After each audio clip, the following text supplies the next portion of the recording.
On this episode, we're once again asking that all-important question, how bad can it be? And you know, before the modern day kind of asylum mockbuster movies where they did like Transmorphers as a knockoff of Transformers and Alien vs. Hunter as opposed to Alien vs. Predator, there was mockbusters way back when. We're going all the way back into the 1990s where somebody decided that they wanted to make their version of a little film called Jurassic Park and call it Carnosaur. So we're going to check out the Carnosaur movies, which is, there's more of these than you would think, and find out just exactly how bad can they be. Released in the same year as Jurassic Park, 1993 brought us Carnosaur from Roger Corman's studio and kicks off with a government meeting which is apparently sponsored by Coca-Cola, as they all have one can right in front of them. Diane Ladd is here, slumming it. Clint Howard is here, not slumming it, as this is his speed, and an experiment gets loose and starts causing havoc, while our hero here falls in love with Anne, much like Venkman did. Various people get killed by this very obvious hand puppet, and it turns out that the dinosaur is mostly made up of chicken DNA and keeps getting bigger, eventually reaching velociraptor size. Turns out that Dr. Tiptree has her own dino set aside, and it's a very convincing looking T-Rex, and I know what you're thinking. You're saying that what Jurassic Park really was missing was laser beams. And the makers of Carnosaur heard you, and they delivered.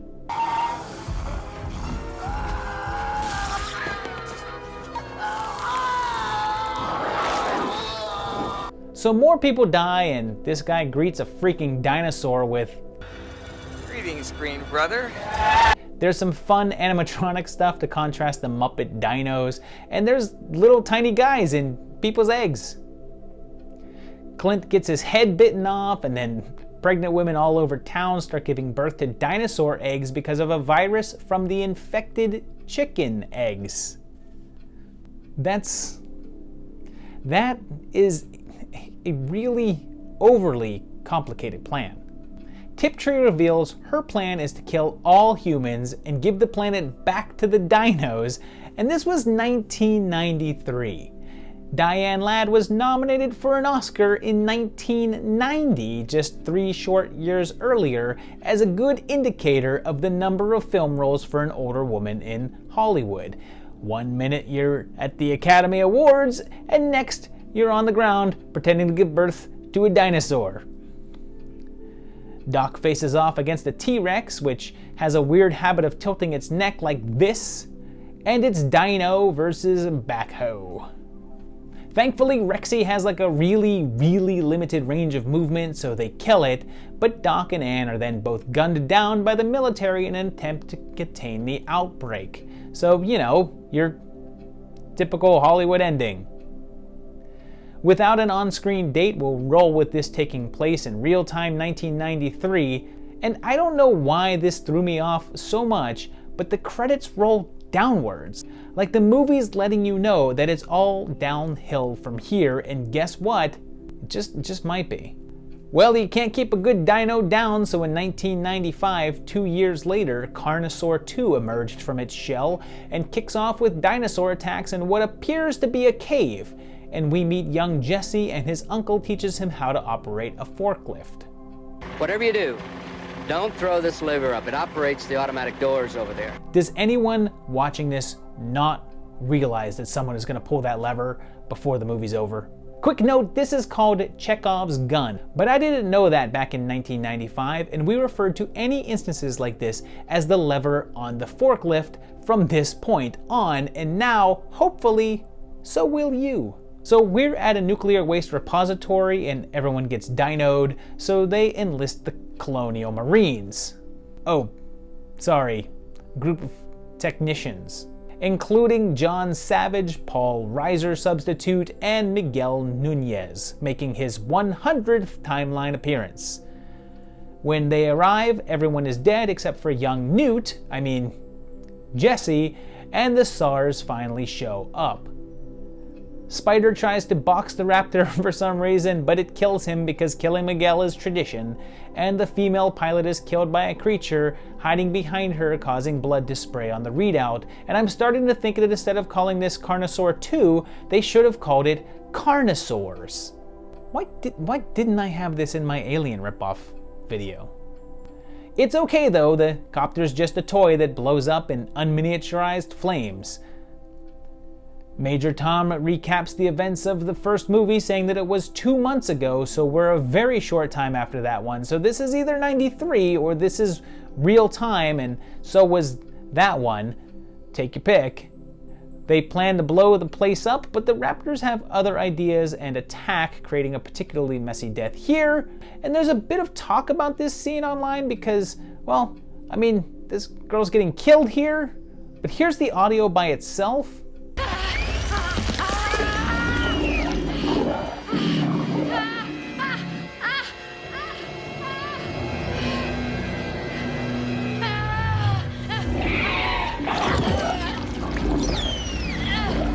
Which kind of sounds a little bit more like the Little Death. While escaping through narrow corridors, these two stay behind and blow themselves up in order to take some dinos with them, and all that's missing was a "you always were an asshole, Major Tom." The Queen, or I guess King, finally shows up and Ripley gets in the loader. Damn it, I keep doing that. Jesse gets in the forklift, and I mean, he's not going to use the lever, is he? He is! He pulls it! And knocks the big guy to his death. Then blows up the facility, saving the day.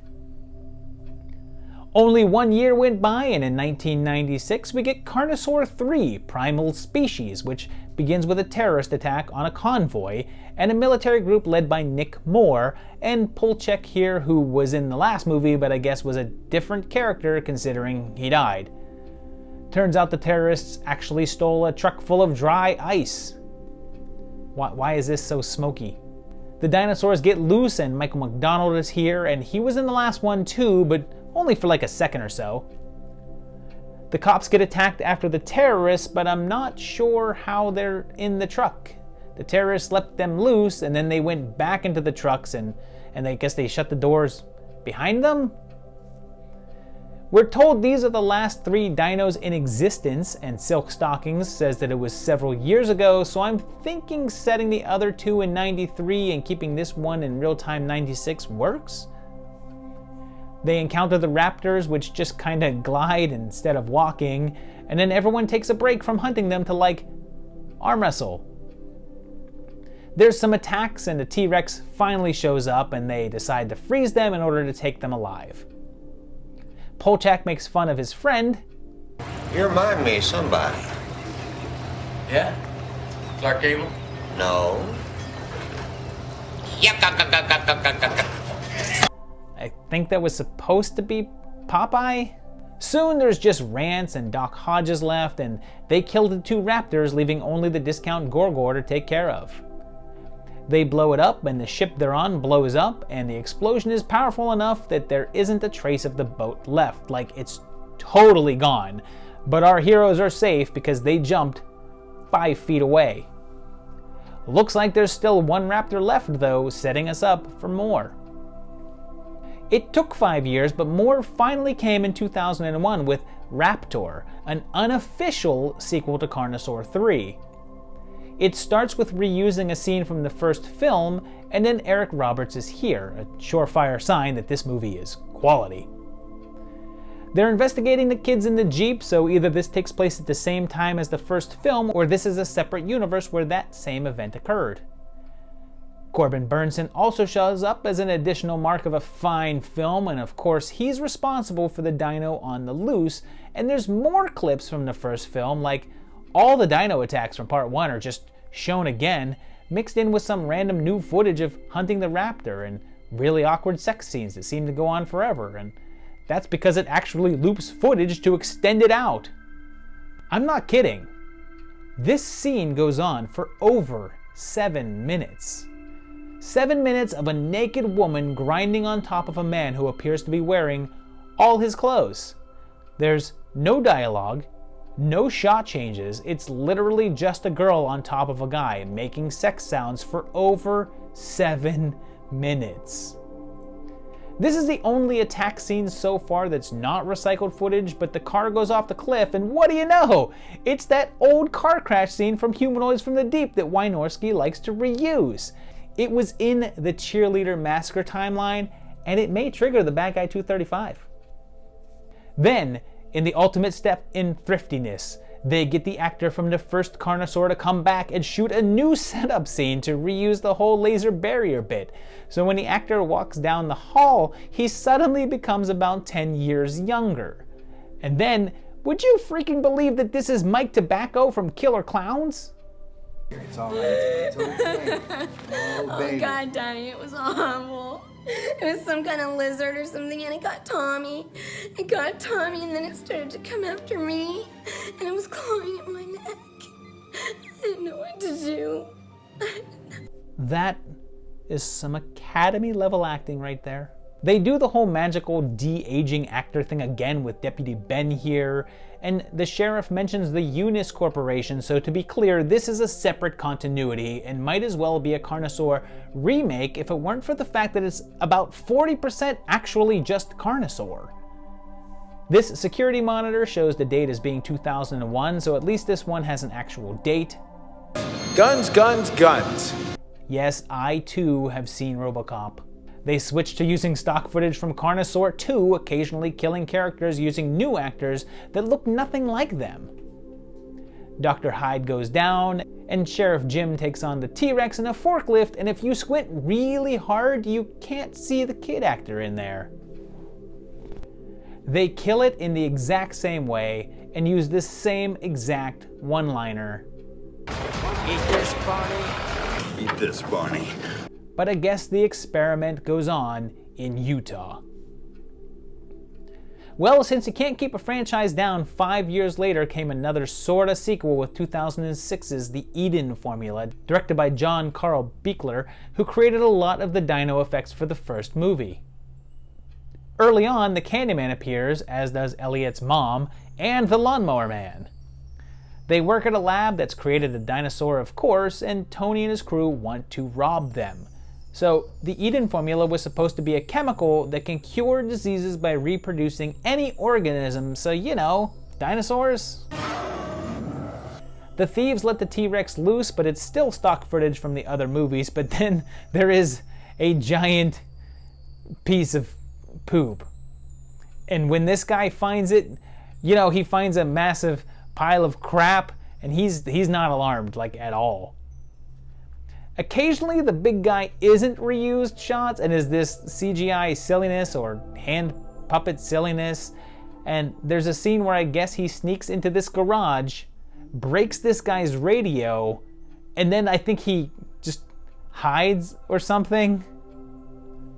He faces off against the crooks, eating a bunch of them in actual new footage, and then gets loose in the city eating randoms, even attacking a movie set, and it basically just hangs out on the side watching until it finally steps in.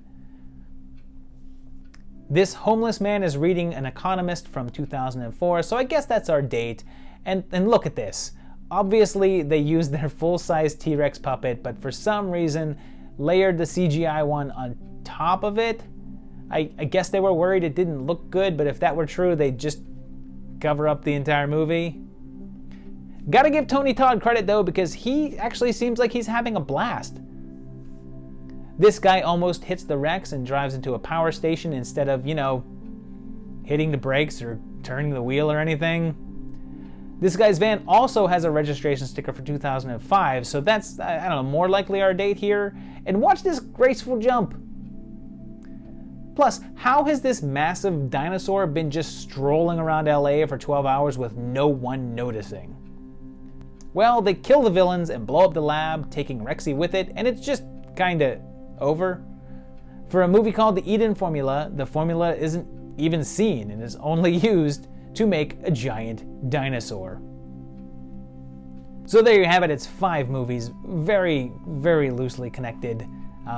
Really think that the first 2 are the only ones that kind of have a through line, but even then, the second movie could be watched on its own. Any of these movies could be watched on their own. But the question is, should you? Because how bad are they? How bad can they be? And the answer is pretty bad, but not really bad enough to be funny. The first movie is actually pretty watchable. It's a weird kind of terrible in that I actually had a lot of fun watching it. It's just bizarre, and the effects are fairly decent for that level of a movie, especially for a Corman budget film going up against Jurassic Park.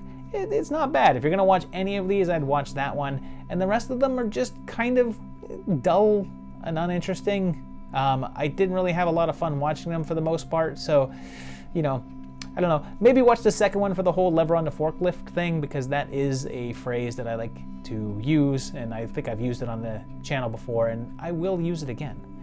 Let me know what you thought of Carnosaur movies down below. Let me know if you think I'm crazy for calling these ones how bad can they be, and if you think that this should have just been a regular timeline. And leave me those comments, hit the like button, hit subscribe. You know all the stuff to do. Check out the patrons over here. Go to patreon.com and help support the channel, just like a real G. And I will see you again very, very shortly for another great video. Thanks, guys. Bye-bye.